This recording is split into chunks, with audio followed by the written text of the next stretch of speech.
প্রিয় ভিউয়ার্স, আমরা দেখলাম যে জুলাই সনদ নিয়ে বেশ নাটকীয়তা চলল দেশব্যাপী এবং রাজনৈতিক দলগুলোর মধ্যে প্লাস অন্তর্বর্তীকালীন সরকারের মধ্যে।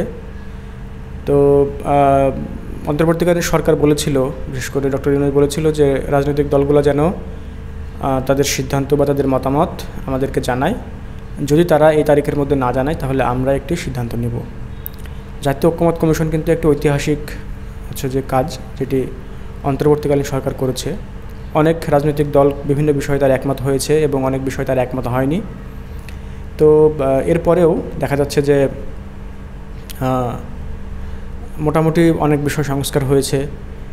জুলাই সনদে বিএনপি স্বাক্ষর করেছে, কিন্তু তারা এখন গণভোটের পক্ষে না, অর্থাৎ গণভোট তার আগে চায় না। গণভোট হয়ে নির্বাচনের দিন হবে না, নির্বাচনের পরে তারা আয়োজন করবে, এরকম বিভিন্ন কথাবার্তা বলছে। এদিকে জামাত এবং অন্যান্য দলগুলোতে চায় যে নির্বাচনের আগেই গণভোট হতে হবে।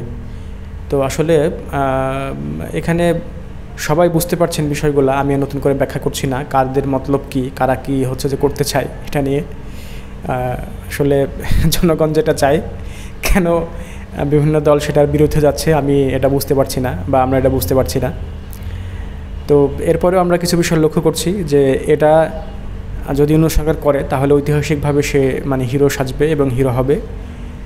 এবং হয়তোবা মনে হচ্ছে যে সামনে জুলাই সনদের যে সিদ্ধান্ত, তারা হয়তোবা এটাকে আগেই গণভোট আকারে দিবে, যেটা মনে হচ্ছে। বিএনপির হয়তো কথাকে তারা পাত্তা দেবে না, বরং বিএনপি এ পর্যন্ত যা করেছে কোনোটাতেই তারা পাত্তা পায়নি, সব কিছুতেই তারা হেরেছে এবং সামনে এটাতেও হয়তোবা তারা হারবে বলে আমার কাছে মনে হচ্ছে। তো প্রিয় ভিউয়ার্স, আমরা দেখি জুলাই সনদ নিয়ে আসলে যে নাটকীয়তা চললো সেটা নিয়ে এখন কি হয়। বিশেষ করে জামাত, এনসিপি, বিএনপি থেকে শুরু করে সকল রাজনৈতিক দল যে ভূমিকা নিয়েছিল, সেখানে হয়তোবা বিএনপিকে ভিলেন সাজানো হবে এবং বিএনপিকেই ভিলেন সাজানো হচ্ছে আর কি, যে বিএনপির জন্য এটা হলো না, বিএনপির জন্য সেটা হয়নি। তো জানি না কেন বিএনপি এই সকল ফাঁদে পা দিচ্ছে।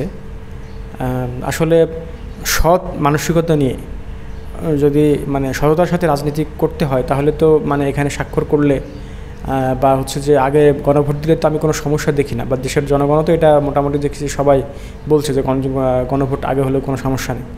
কিন্তু কেন জানি তারা এই গণভোটটাকে পরে চাচ্ছে, আমি জানি না আসলে এটার পিছনে তাদের কী যুক্তি আছে। বা মিডিয়াতেও তারা কিন্তু এই বিষয়গুলো এখনও করতে পারে নাই, খুব বেশি ক্লিয়ার করতে পারে নাই। মিডিয়া কাভারেজও বিএনপি খুব ভালোই করতে পারছে না। তো প্রিয় ভিউয়ার্স, আমরা দেখি সরকার এটা নিয়ে কি করে, আমরা অপেক্ষা করছি সামনে কি হবে। আর 13 তারিখে তো হচ্ছে যে আওয়ামী লীগ এবং জামাত তারা ঘোষণা দিয়ে রাখছে অনেক কিছু করবে। এখন আমরা সেই 13 তারিখের অপেক্ষা করি এবং জুলাই সনদ নিয়ে যে নাটকীয়তা চললো সেগুলোর শেষ আমরা দেখতে চাই। আশা করছি আপনারা সাথে থাকবেন। ধন্যবাদ আপনাদের।